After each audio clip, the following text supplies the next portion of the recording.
क्या करूं? लिखूं कि नहीं लिखूं? पुलिस को बताना अच्छा है। हाँ,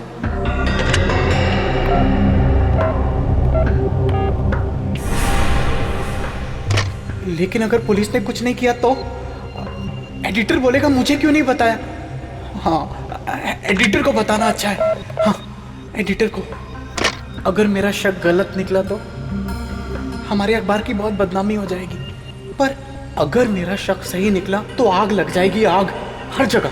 क्या करूं, कुछ समझ में ही नहीं आ रहा है। What should I do?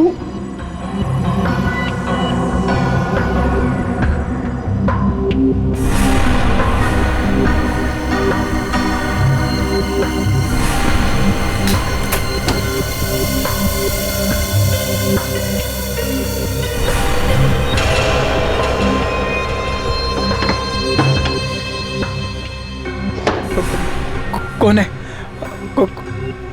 कौन है वहां? कौन है वहां?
लगता है ये यहाँ पे हाथ धो रहा था, तभी इस पे पीछे से अटैक हुआ।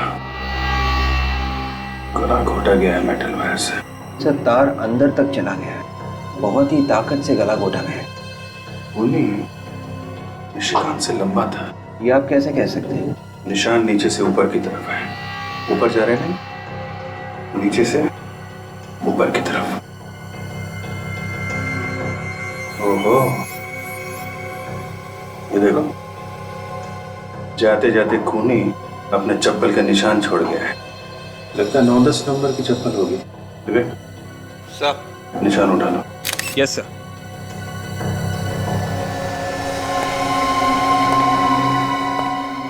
कुछ मिला काजू? तो सारी चीजें उछल के खत्म हैं। खूनी ने निशिकांत के केबिन की अच्छी तरह से तलाशी ली है। मेज में ऐसा क्या था जो खूनी यहाँ से चुराना चाहता था? सर, ये देखिए सर, निशिकांत ने अपने केबिन में सर ये मैग्नेटिक लॉक लगा रखा है। बाकी ऑफिस के किसी भी केबिन में ऐसा मैग्नेटिक लॉक नहीं है सर। अच्छा, ये ताला तो कार्ड से खुलता है ना, चाबी वगैरह तो नहीं होती? नहीं सर, ये कार्ड से खुलता है। निशिकांत के अलावा किसके पास था ये कार्ड? सर, ये कार्ड सिर्फ उन्हीं के पास रहता था। अब उन्होंने ये कार्ड किसी और को दिया हो, सर ये मुझे नहीं पता।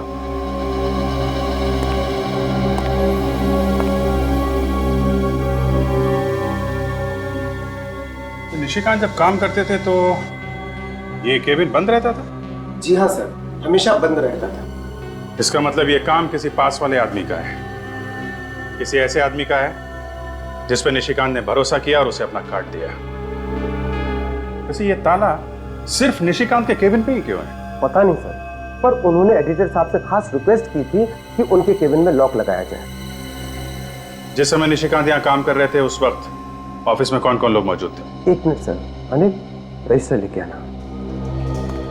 सर, कौन कब आता है कब जाता है, हम सारे लोगों की एंट्री करके रखते हैं रजिस्टर में। ये लीजिए सर। 7 लोग थे ऑफिस में, 6 स्टाफ के और 1 विजिटर, विक्रमादित्य। ये विक्रमादित्य कौन है? सर, ये बिजनेसमैन है, इंटरव्यू के लिए आए थे। आपके ऑफिस में चप्पल कौन पहनता है 9-10 नंबर की? चप्पल चप्पल तो अमित साहब ही पहन के आते थे सर। अब चप्पल 9 नंबर की या 10 नंबर की ये मैं आपको नहीं बता सकता। लेकिन अमित का नाम तो रजिस्टर में है ही नहीं। सर वो कुछ दिन से ऑफिस आ नहीं रहे। क्यों नहीं आ रहे हैं ऑफिस? पता नहीं, पर शायद हो सकता है कि इस लॉक का कार्ड उनके पास हो। केविन का कार्ड हो सकता है? क्यों? अमित साहब और निशिकांत जी एक साथ काम किया करते थे, पार्टनर की तरह। पार्टनर की तरह? इस अमित का एड्रेस दीजिए जरा। ये आप लोग क्या कह रहे हैं सर? मैं किसी का खून कैसे कर सकता हूँ? पिछले 2 दिन से मैं अस्पताल में था। आज सुबह ही घर वापस आया हूँ मैं। क्यों? क्या हुआ? बहुत बुखार है सर। वो लोग बोल रहे थे कोई नई बीमारी है, किसी को भी लग सकती है, इसीलिए मुझे घर भेज दिया। बताया नहीं कि क्या बीमारी है? मैंने पूछा था सर, वो लोग सब डर गए थे। मुझे कहा तुम घर जाओ, दवाइयाँ हम घर ही भेज देंगे। आप लोग भी चले जाओ सर, ये बीमारी आप लोग को भी लग सकती है। सर अभी चलते, बाद में आते हैं ना। खूनी चाहे बीमारी क्यों ना हो, रहेगा वो खूनी ही। हम तुम्हें छोड़ के कहीं नहीं जाएंगे। वैसे कौन से हॉस्पिटल में थे तुम? Life long hospital. Life long hospital? Ready? इसकी चप्पल देखो। मैं सर? फ्रेडी इसकी चप्पल उतारो। मुझे कुछ हो जाएगा। उतारो। चप्पल उतारो। क्यों सर? मैंने कहा चप्पल उतारो।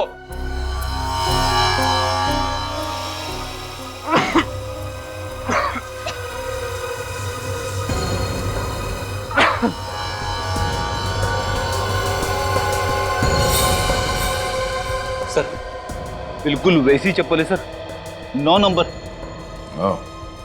अमित, जब तुम हॉस्पिटल में थे तो तुम्हारी चप्पल क्या घर पे थी? हाँ? क्या मतलब? मतलब तुम्हारी चप्पल वहां ऑफिस में कैसे पहुंच गई निशिकांत का खून करने? क्या? हाँ, निशिकांत के लाश के पास हमारे चप्पल का निशान मिला है। सर ये सब मुझे फंसाने की साजिश है सर। यकीन मानिए, पिछले हफ्ते किसी ने मेरी चप्पल चुरा ली थी ऑफिस से। ये बिल्कुल नई चप्पल है। तुम्हारी चप्पल चुरा ली? पर तुम्हें कोई क्यों फंसाएगा? मेरी तो किसी के साथ कोई दुश्मनी भी नहीं है सर। अच्छा, निशिकांत के कैबिन के अंदर घुसने के लिए एक्सेस कार्ड की जरूरत होती है, और तुम्हारे पास भी एक एक्सेस कार्ड है ना? जी हाँ सर। दिखाओ, कहाँ है?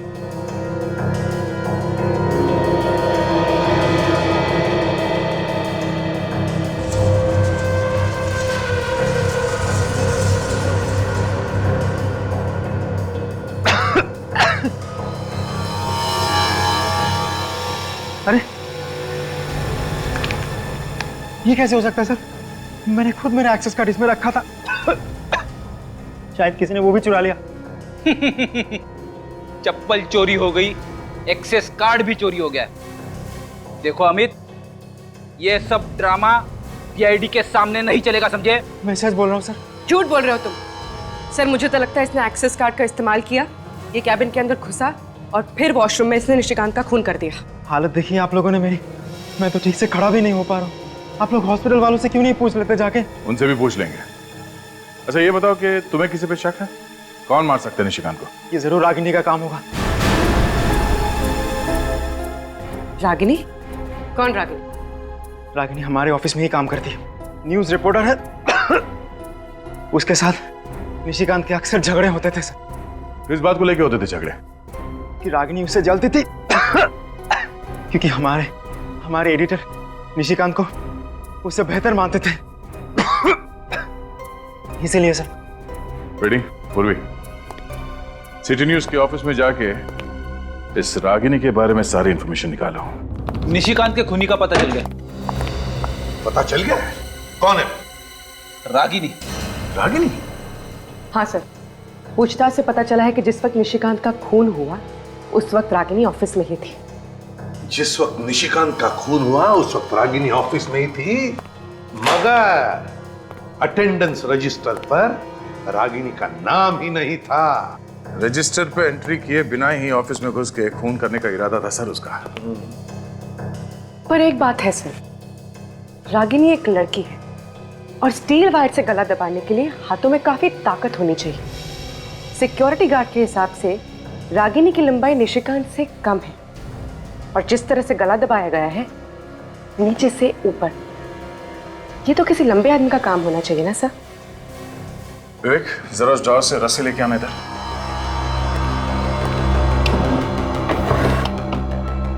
दोनों हाथ से पकड़ो। अब विवेक की हाइट मुझसे कम है, मेरे गले पे भी वैसे निशान आ सकते हैं नीचे से ऊपर अगर इस तरह से मार दिया हो। लाओ रस्सी। अब मेरे पीठ पे चढ़। यस, अगर पीठ पे चढ़ के रस्सी खींच लिया जाए तो निशान नीचे से ऊपर की तरफ आएगा। क्यों?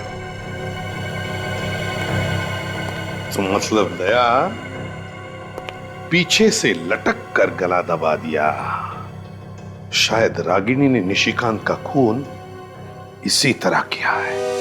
अरे आप लोगों का दिमाग ठिकाने पे तो है? आप लोग सोच भी कैसे सकते हैं कि मैं निशिकांत का खून कर सकती हूँ? अरे वो तो मेरे साथ काम करता था, फिर मैं उसका खून करने के बारे में सोच भी कैसे सकती हूँ? और वैसे भी कभी सुना है किसी लड़की को खून करते हुए? ये तो आप रहने दीजिए कि लड़की खून नहीं कर सकती। हम लोग रात दिन खून की बातें करते रहते हैं, हमें अच्छी तरह से पता है कि कौन खून कर सकता है और कौन नहीं। इसीलिए आप लोगों को हर इंसान खूनी ही नजर आता है। जी बिल्कुल नजर आता है। आप ये बताइए कि कल रात जब निशिकांत का खून हुआ तो आप ऑफिस में ही थी ना? अरे ऑफिस में काम करती हूँ तो ऑफिस में ही रहूंगी ना, और ऑफिस में और भी तो लोग थे। ऑफिस में जो और लोग थे उनका नाम रजिस्टर में साफ साफ लिखा हुआ है, सिर्फ एक नाम नहीं लिखा हुआ था और वो है तुम्हारा नाम, मिस रागिनी कुमार। अच्छा, रजिस्टर में नाम नहीं है? ऐसा कैसे हो गया? शायद मैं जल्दबाजी में नाम लिखना भूल गई। वैसे किस चीज की जल्दी थी आपको? कहीं पे आग लगी थी या फिर कुछ छिपाना था आपको? नहीं, कोई मेरा इंतजार कर रहा था। वैसे रागिनी जी, आपका इंतजार कौन कर रहा था? निशिकांत? जी नहीं, मिस्टर विक्रमादित्य। विक्रमादित्य? ये वही पॉलिटिशियन है ना जिसके बारे में आपके अखबार ने 2 हफ्ते पहले कुछ उल्टा सीधा छापा था? जी, वो आर्टिकल निशिकांत ने लिखा था। उसने विक्रम जी के ऊपर करप्शन के गलत इल्जाम लगाए थे और इसीलिए तो वो कल मुझे इंटरव्यू देने के लिए आए थे, ताकि वो लोगों को बता सके कि जो पहले लिखा गया था वो सब गलत था। कमाल की बात है, अखबार का एक रिपोर्टर विक्रमादित्य के ऊपर कीचड़ उछालता है और उसी अखबार का दूसरा रिपोर्टर कीचड़ को साफ करने की कोशिश करता है। ये चक्कर क्या है? देखिए, हमारा अखबार सिर्फ सच का साथ देता है। और ये भी तो सच है कि तुम्हारी और निशिकांत की बनती नहीं थी। 36 का आंकड़ा था तुम दोनों के बीच। क्यों? मैंने उससे 2 साल पहले ज्वाइन किया था, लेकिन प्रमोशन उसको मुझसे पहले मिल गया। बस इसी बात का मलाल था मेरे दिल में। रागिनी जी, इतना ही काफी है किसी को ऊपर पहुंचाने के लिए। अरे ये कैसी बातें कर रहे हैं आप लोग? ऐसे आपसी भेदभाव तो हर ऑफिस में होते हैं, हर कोई चलता है एक दूसरे से। दूसरे की बातें छोड़िए, आप अपनी बात कीजिए। देखिए, आप लोग बेवजह मुझ पे शक किए जा रहे हैं। अरे जब निशिकांत का खून हुआ था तब विक्रम जी भी तो थे ऑफिस में। आप विक्रमादित्य पे इल्जाम लगा रही हैं? जी नहीं, मैं इल्जाम नहीं लगा रही, मैं तो सिर्फ ये कह रही हूँ कि जब निशिकांत का खून हुआ तब विक्रम जी भी तो ऑफिस में थे, और वैसे भी वो भी तो चिढ़े हुए थे उनसे। वो तो तुम्हें इंटरव्यू दे रहे थे ना उस वक्त, तो फिर? हाँ, पर बीच में वो उठकर चले गए थे वॉशरूम और तकरीबन 15-20 मिनट तक वापस नहीं आए थे। तो हो सकता है निशिकांत का खून उन्होंने ही किया हो। विक्रमादित्य जी, 2 हफ्ते पहले सिटी न्यूज में आपके खिलाफ एक आर्टिकल छपा था जिसने बुरी तरह से धज्जियां उड़ाई थी आपकी। घूसखोरी से लेकर भ्रष्टाचार के सारे इल्जाम लगाए थे आपके ऊपर। मैं उन्हीं बेबुनियाद इल्जामों की सच्चाई बताने गया था कल रात वहां पर। अच्छा, तो सच्चाई बताते बताते दिल की भड़ास भी निकाल दी? What? आपके खिलाफ जो कहानी छपी थी अखबार में वो निशिकांत ने लिखी थी। कहीं ऐसा तो नहीं कि आपने निशिकांत का? What do you mean? तुम्हें पता है तुम किसके सामने खड़े हो? इतना घिनौना इल्जाम लगाने की तुम्हारी हिम्मत कैसे हुई? देखिए मिस्टर, फिलहाल तो आप सिर्फ एक सस्पेक्ट हैं, एक ऐसे आदमी जिस पे हमें शक है। इसलिए मेरी आपसे ये रिक्वेस्ट है कि प्लीज कोऑपरेट विद अस। तुम लोग मुझ पर इस तरह से दबाव नहीं डाल सकते। मैं अभी एसीपी प्रद्युमन से बात करता हूँ, तभी तुम लोगों की अकल ठिकाने आएगी। रवि, एसपी साहब को फोन लगाओ। सर मिस्टर विक्रमादित्य आपसे बात करना चाहते हैं। जी सर। एसीपी साहब। एसीपी साहब, ये क्या हो रहा है? आपके ऑफिसर्स मुझ पर कीचड़ उछाल रहे हैं। तो आ जाइए ब्यूरो, कीचड़ साफ कर देंगे। व्हाट? नहीं सर, मैं सीआईडी ब्यूरो नहीं आ सकता। मैं इनके सभी सवालों के जवाब यहीं पर दे दूंगा। हाँ। Yes sir, thank you sir. तो मिस्टर विक्रमादित्य जी बताने का कष्ट करेंगे? वो ऐसा है कि निशिकांत को मैंने ही पैसे दिए थे अपने खिलाफ आर्टिकल छापने के लिए। आपने? पर क्यों? पब्लिसिटी पाने के लिए। मैंने सोचा अपने ही खिलाफ अखबार में छपवा दूंगा और फिर उसी रिपोर्ट को गलत साबित करके इल्जाम राइवल कंपनी पे डाल दूंगा। पर उस खून से मेरा कोई लेना देना नहीं है। ये कैसे मान लें? आप 9:30 बजे इंटरव्यू देने के लिए गए और 9:45 के आसपास वॉशरूम इस्तेमाल करने के बहाने आप बाहर चले गए और ठीक 20 मिनट के बाद आप वापस लौटे और उसी दौरान निशिकांत जी का खून हुआ। मैं वाकई उस वक्त बाथरूम में था। पता नहीं कैसे कल अचानक इंटरव्यू देते वक्त मेरे पेट में गड़बड़ हुई और गड़बड़ इतनी ज्यादा हुई कि इंटरव्यू मुझे आधे में ही छोड़कर आना पड़ा। ये अचानक आपका पेट कैसे खराब हो गया? वैसे तो मैं खाने पीने में बहुत ज्यादा सावधानी रखता हूँ, बाहर का कुछ खाता पीता नहीं। तो फिर कल रात ऐसा क्या खा लिया था जिससे पेट खराब हो गया आपका? कल तो मैंने सिर्फ जूस ही पिया था। तो क्या किसी ने जूस में कुछ मिला दिया? जूस का फ्लास्क मैं खुद ही भरता हूँ। और जूस भी खुद ही बनाते हैं? नहीं, बाजार से टेट्रा पैक खरीदता हूँ।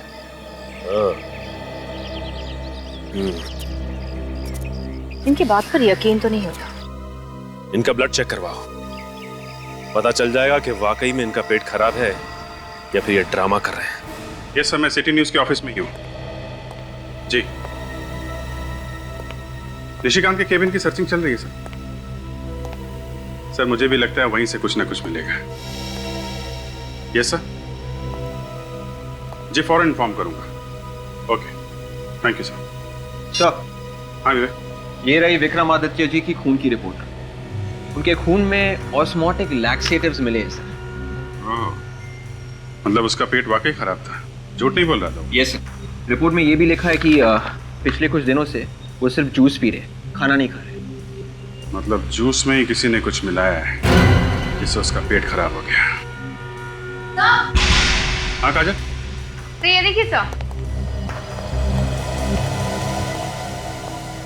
तो यहाँ पे कुछ है।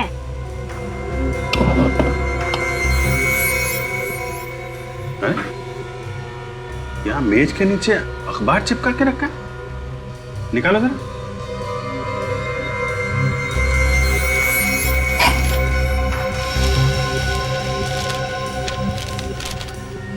अखबार यहाँ नीचे छुपा के क्यों रखा है?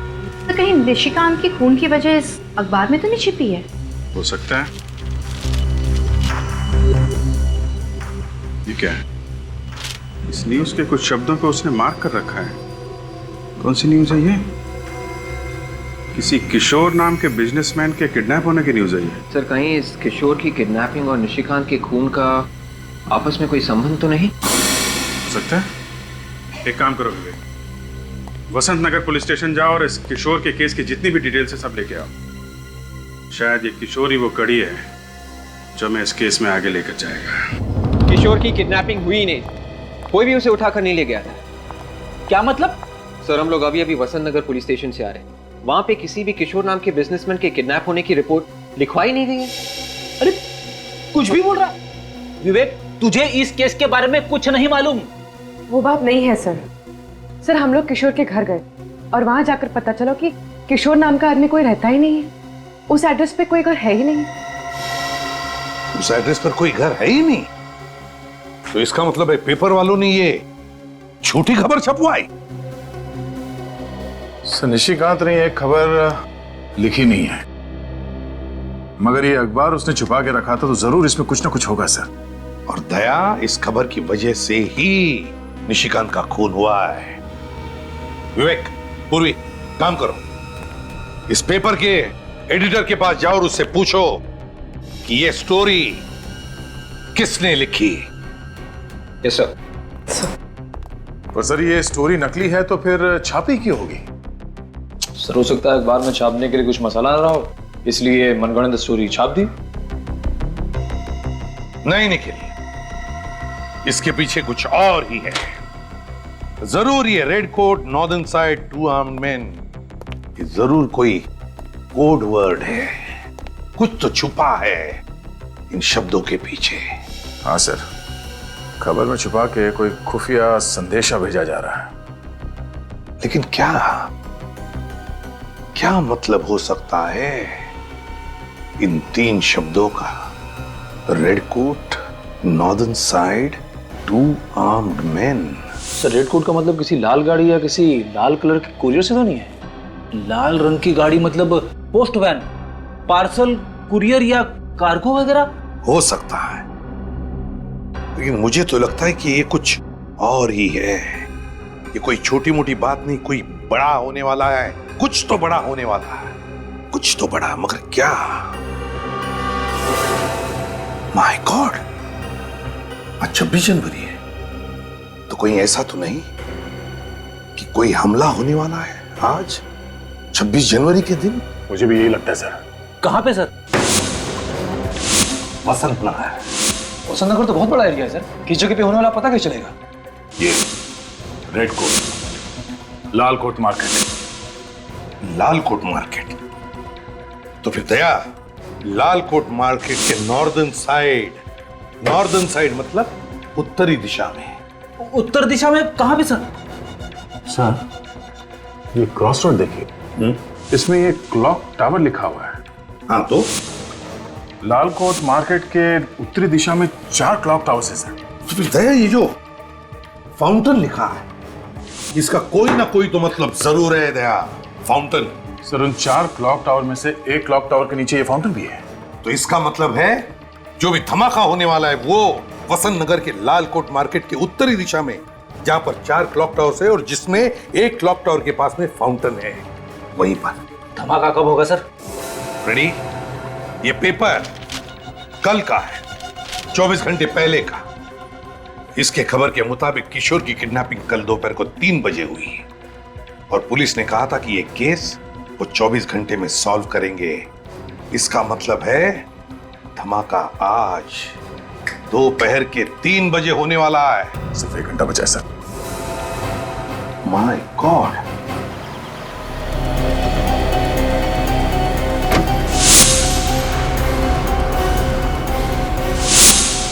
तीन बजने में 5 मिनट बाकी है विवेक।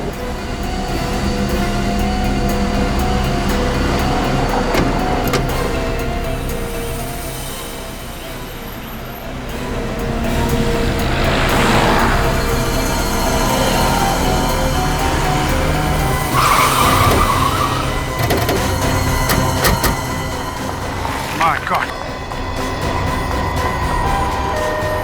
निकल, एम्बुलेंस में डालो इन लोगों को, जल्दी।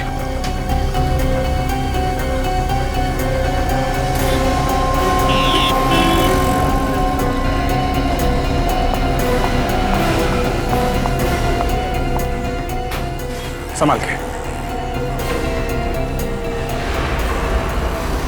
मैम आपको कुछ नहीं होगा, संभाल के, संभाल के। दूसरी बॉडी भिजवा। काजल, काजल, सर, क्या हुआ? Okay sir. पता नहीं आतंकवादी हमारे देश को निशाना क्यों बनाते हैं। सेंटिमेंटल का टाइम नहीं है काजल। ये पता लगाना जरूरी है इस ब्लास्ट के पीछे कौन है। एक बार ये लोग हाथ में आ गए ना, एक एक ब्लास्ट का हिसाब लेंगे इनसे। सर बॉम्ब इसी कार में लगा के रखा था। देखो अंदर कुछ मिलता है क्या? कहीं ये ब्लास्ट कोई चेतावनी तो नहीं है आगे आने वाली किसी बड़ी मुसीबत के लिए? सीनियर इंस्पेक्टर अभिजीत बोल रहा हूँ CID से। लाल कोट मार्केट में एक बॉम्ब ब्लास्ट हुआ है। हाँ, लगता तो है किसी आतंकवादी संगठन का हाथ है। आप पूरे शहर में रेड अलर्ट करवा दो, अभी के अभी। क्या सर? आने सर चेचिस नंबर मिल गया। मिल गया? जी सर। क्या है? 1PO 9834F। 9834F, very good. पता चल जाएगा इस कार का मालिक कौन है। Hello RTO।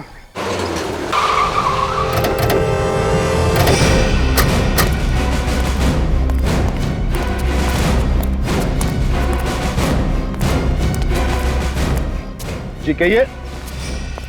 किसे मिलना है आपको? प्रतीक से मिलना है। मैं ही प्रतीक हूँ। ZX097097 ये तुम्हारी गाड़ी का नंबर है? जी हाँ, पर वो गाड़ी तो मैंने 20 दिन पहले बेच दी। आतंकवादियों को बेच दी? आप लोग हैं कौन? आतंकवादियों के बाप, CID। क्या हुआ सर, मेरी गाड़ी को क्या हुआ? बॉम्ब ब्लास्ट हुआ है, 150 लोग मारे गए। ब्लास्ट? सर मेरे यकीन कीजिए सर, मैंने वो गाड़ी 20 दिन पहले बेच दी। कार किसे बेची? सर वो शेरा नाम के किसी आदमी को। शेरा का एड्रेस तो होगा ना, कहाँ रहता है शेरा? वो तो पता नहीं है सर। तुमने शेरा को कार बेची और तुम्हें मालूम नहीं कहाँ रहता है? उसका एड्रेस नहीं है तुम्हारे पास? सर मेरे बेटे ने इंटरनेट पे ऐड डाली कार बेचने के लिए। शेरा ने सारे डील वही मंजूर कर ली। बिना कार को देख के उसने खरीदने के लिए हाँ कर दिया? सर वो मेरे बेटे ने कुछ फोटोज डाली थी कार की, तो शेरा को कार पसंद आ गया। तुम्हारे बेटे को बुलाओ। वो तो पुणे गया है सर, ऑफिस के काम से। I see। अच्छा, इस शेरा ने पेमेंट चेक से किया होगा? नहीं सर, शेरा ने मेरे बैंक अकाउंट में कैश जमा करवा दिया था और फिर घर आकर कार की चाबी ले गए। शेरा घर आया था तो तुमने उसे देखा है? उसका स्केच बनवा सकते हो? नहीं सर, वो जब आया था घर पे मैं था नहीं घर पे। तो वो खुद आके तुम्हारे घर के अंदर से गाड़ी की चाबी लेके गया? सर मेरे नौकर ने दी थी चाबी। नौकर को बुलाओ। उसे तो मैंने पिछले हफ्ते ही नौकरी से निकाल दिया था, अब पता नहीं कहाँ होगा। कमाल है सर, इसके पास तो सभी बहाने पहले से ही तैयार है। शेरा का ईमेल एड्रेस है या वो भी नहीं है तुम्हारे पास? हाँ सर, ईमेल एड्रेस है। चलो शुक्र है, किसी चीज के लिए तो हाँ बोला तुमने। लेके आओ। सर रागिनी का जरूर उन लोगों के साथ कनेक्शन है जिन्होंने बॉम्ब ब्लास्ट करवाया था, और इसीलिए उसने पेपर में वो झूठी कहानी छपवाई थी। देखने में एक कहानी और असल में बॉम्ब ब्लास्ट करने वालों के लिए वो कोड वर्ड था। और निशिकांत को इस बात की भनक लग गई थी, शायद इसीलिए रागिनी ने उसका खून कर दिया। काजल, तो पीछे देखो। चलो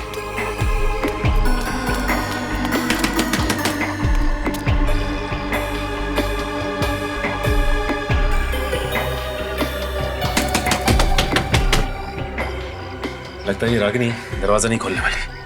मैं दरवाजा तोड़ दूं? तोड़ दो।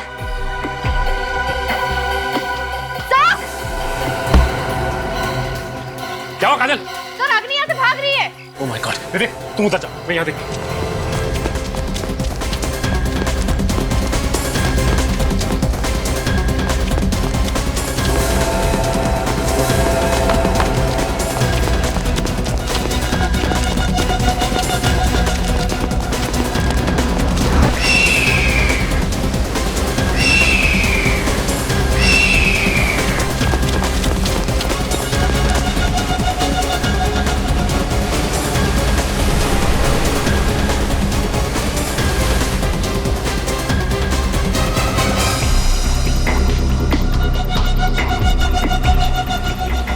तुम्हारा खेल खत्म हो गया है रागिनी कुमार। हाँ ठीक कहा तुमने, खेल खत्म हो चुका है। रागिनी! रागिनी! रागिनी! रागिनी! ये तो मर गई। शेरा85@gmail.com से एक ईमेल भेजा गया था तुम्हारे साइबर कैफे के किसी कंप्यूटर से। देख सकते हो? जी हाँ सर, नेम और एड्रेस दोनों मिल गया सर। 53 मयूर विहार सिप्रा रोड। शेरा से मिलना पड़ेगा। थैंक्स। Yes sir. एक धमाका तो हो चुका है, बाकी के धमाके कहाँ होने वाले हैं? ये राज तो रागिनी की मौत के बाद दफन हो चुका है। भले ही रागिनी की मौत हो चुकी हो, लेकिन कोई ना कोई कड़ी यहां से जरूर मिलेगी जो हमें यह बता सके कि इन आतंकवादियों का मकसद क्या है। क्या है उनका मकसद? घर का कोना कोना छान मार।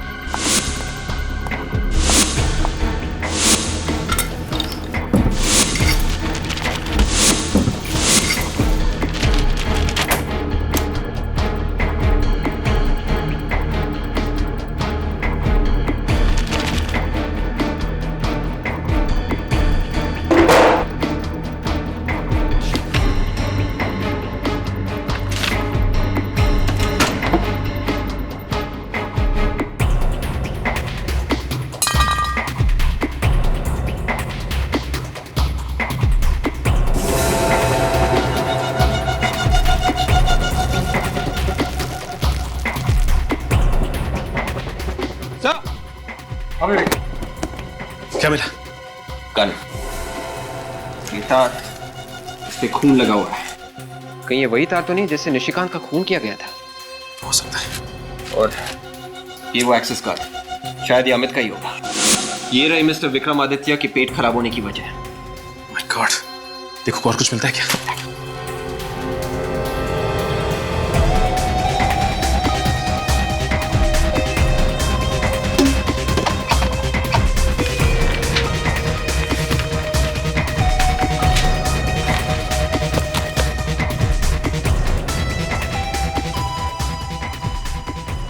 ये देखिए सब, पापा जी, इतने सारे पासपोर्ट। एक ही शक्ल है पर हर पासपोर्ट में नाम अलग अलग है। प्रीति, अमृता, शिल्पा, नुपुर, कामना, लक्षिता।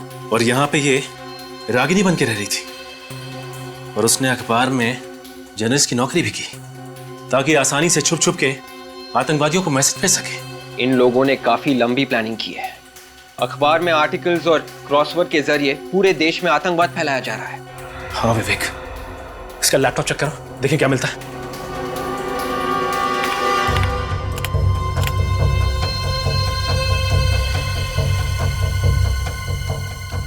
ये है रागिनी का आखिरी आर्टिकल। आर्टिकल पे आज ही की तारीख लिखी है। फिर तो इसमें भी कोई सीक्रेट मैसेज होगा उन आतंकवादियों के लिए। मगर आज का अखबार तो छप चुका है, हमारे पास वक्त भी बहुत कम है। न जाने कितने मासूम और बेगुनाहों की जान जा सकती है अगर हमने उन्हें वक्त पे नहीं रोका तो।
अंदर तो कोई दिख नहीं रहा। आतंकवादियों ने अपना ठिकाना बदल तो नहीं दिया? सर कहीं शेरानी साइबर कैफे में गलत एड्रेस तो नहीं दे दिया? इस घर की अच्छी तरह से तलाशी लो। अगर वो आतंकवादी यहाँ पर थे तो कुछ ना कुछ सबूत जरूर मिलेगा। देखो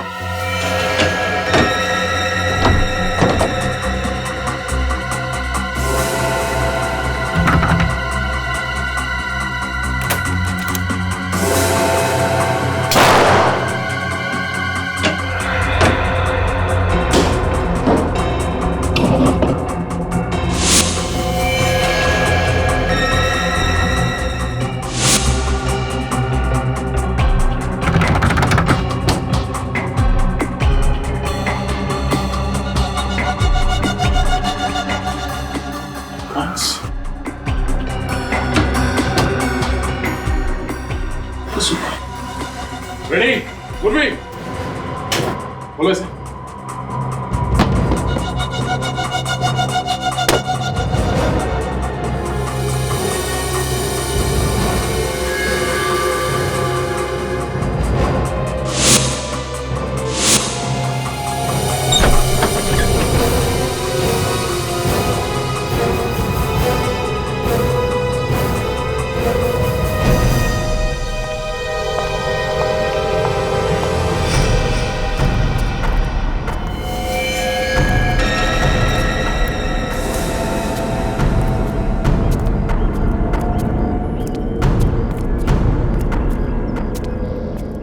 My God.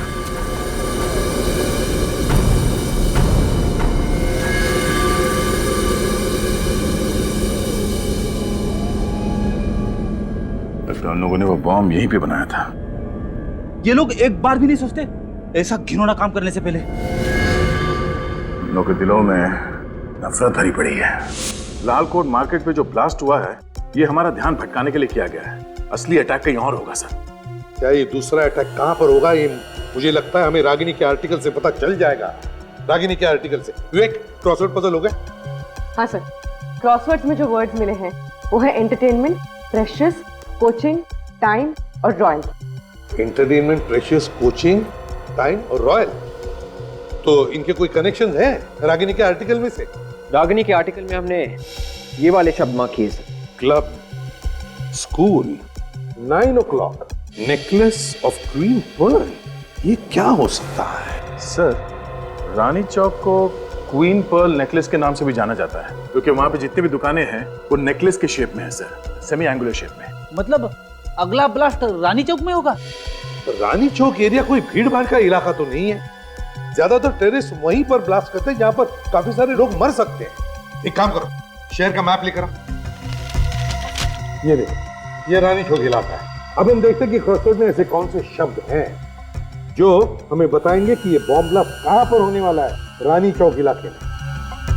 सर, क्रॉसवर्ड में ये शब्द है कोचिंग और इस आर्टिकल में शब्द है स्कूल।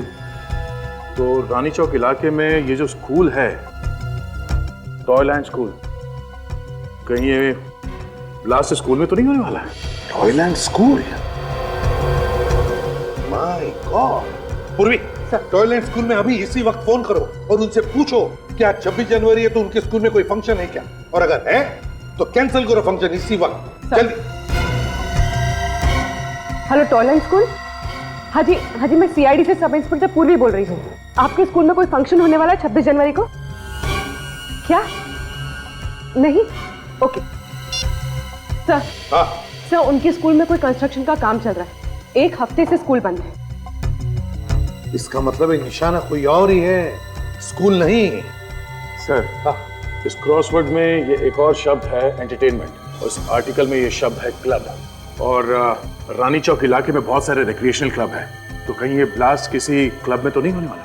हाँ, हो सकता है। हेलो, हाँ, आतंकवादी संगठन के बारे में पता चल गया? Very good.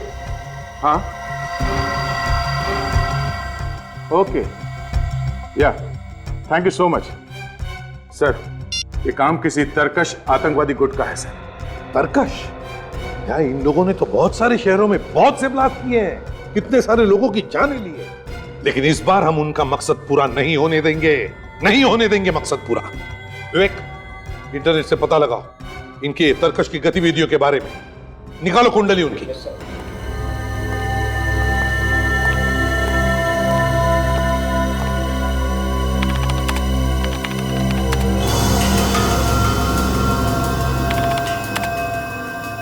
तो तरकश ने हमारे देश में 5 आतंकवादी हमले किए थे और आज लालकोट मार्केट में जो हमला हुआ था, बॉम्ब ब्लास्ट हुआ था, वो छठा था। और पिछले साथ आर्मी के साथ हुई मुठभेड़ में तरकश के 2 आतंकवादी मारे गए थे। तरकश की आर्मी के साथ मुठभेड़? क्या हुआ था? एक मिनट सर, क्या हुआ है? ये देखिए सर, आज अशोक क्लब में एक फंक्शन है। इस फंक्शन में आर्मी ऑफिसर को उनकी बहादुरी के लिए मेडल दिए जाएंगे और इन ऑफिसर में कुछ ऐसे ऑफिसर हैं जो पिछले साल तरकश के आतंकवादियों को मारने में शामिल थे। अशोक क्लब रानी चौक में ही है। अब समझ में आया गया, शेरा के घर के दीवारों पर बदला ये शब्द क्यों लिखा है। बदला तो इन आतंकवादी कीड़ों का अगला निशाना है Ashok club. Mister Raghu. Yes sir. मैं एसीपी प्रद्युमन, सीआईडी से। चलिए सर। हाँ। सर, आपका फोन आते ही मैंने पूरे क्लब की सिक्योरिटी टाइट करा दी सर। ये अंदर आने के कितने दरवाजे हैं? 5 दरवाजे हैं सर, और 5 के बाहर कड़ा पहरा है। और अगर हमला उन्होंने ऊपर से किया तो? सर, हमारे मिलिट्री हेलीकॉप्टर ऊपर सिक्योरिटी राउंड लगा रहे हैं। ये सुनिए। मिस्टर रघु, आपकी सिक्योरिटी अरेंजमेंट बहुत अच्छी है, मगर हम यहाँ किसी मामूली आतंकवादी ग्रुप के बारे में बात नहीं कर रहे हैं। हम बात कर रहे हैं दुनिया का बहुत ही खतरनाक आतंकवादी ग्रुप तरकश के बारे में। इन्होंने कई बार कड़ी से कड़ी सिक्योरिटी में घुसकर हमला किया है। एक काम करो, क्लब का ब्लूप्रिंट दिखाओ हमें। दे आतंकवादी अंडरग्राउंड से ही आएंगे। ये देखो, एंट्रेंस के नीचे 4 ड्रेनेज टनल्स है, 1A, 1B, 2A, 2B, और हॉकी के पीछे की तरफ ड्रेनेज 3A और 4A, दो कुल मिला के 6 टनल दे दिया। तो लगता है ये अंडरग्राउंड से ही आएंगे, टनल में से। तो सामने के जो 4 टनल्स है इस पे तो सिक्योरिटी है, मगर ये पीछे 2 ड्रेनेज जो है इस पे सिक्योरिटी लगाई इसने? नहीं सर। नहीं, व्हाट नॉनसेंस, किस तरह की सिक्योरिटी है ये? दिखाइए हमें। दया, यहीं से आएंगे वो। चलो।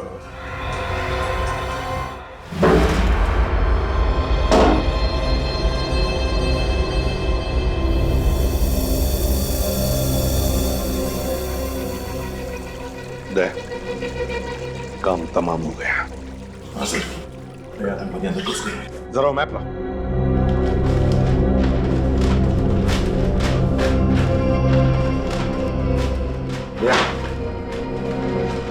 ये वो दोनों ड्रेनेज टनल्स हैं। यहां से रास्ता किचन की तरफ जाता है। किचन में छुपे होंगे वो लोग। Let's go. कोई बाहर का आदमी आया? नहीं सर, यहाँ तो सब अंदर के ही लोग हैं। सर रामू और गणेश को किसी ने स्टोर रूम में बांध के रखा। रामू और गणेश? हाँ जी। किधर? स्टोर रूम में। Oh my God! इसमें क्या है? वो लोग थे सर, हमारे कपड़े पहनकर ऑडिटोरियम में गए हैं। तुम्हारे कपड़े पहनकर ऑडिटोरियम में? वेटर के कपड़े पहनकर?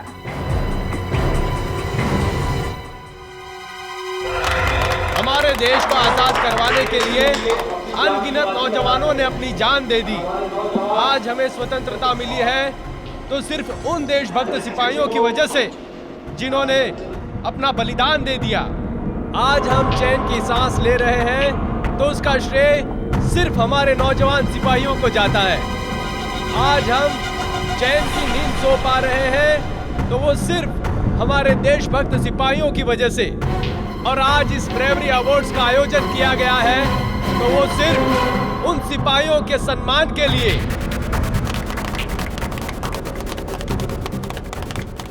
तो हमारे देश वाले चैन से सो सकते हैं। आज उन सिपाहियों को हम सब मिलकर सलामी देते हैं। जय हिंद। सीआईडी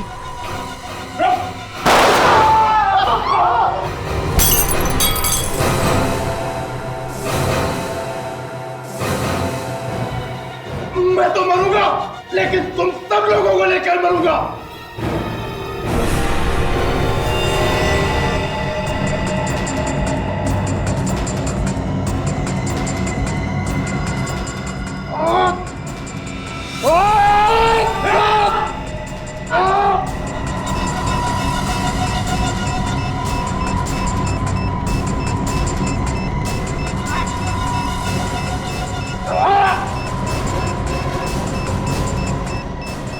सर, और एक बंदा मिला है, सर्कस ग्रुप का। केरा का साथी है सर, भागने की कोशिश कर रहा था। हटे, हटे।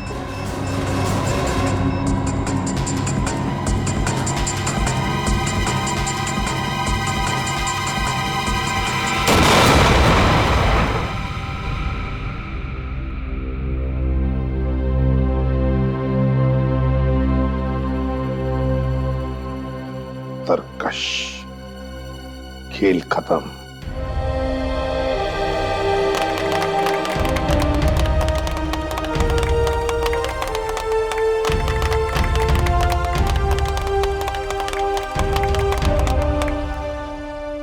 एक सलाम देश के वीरों के नाम।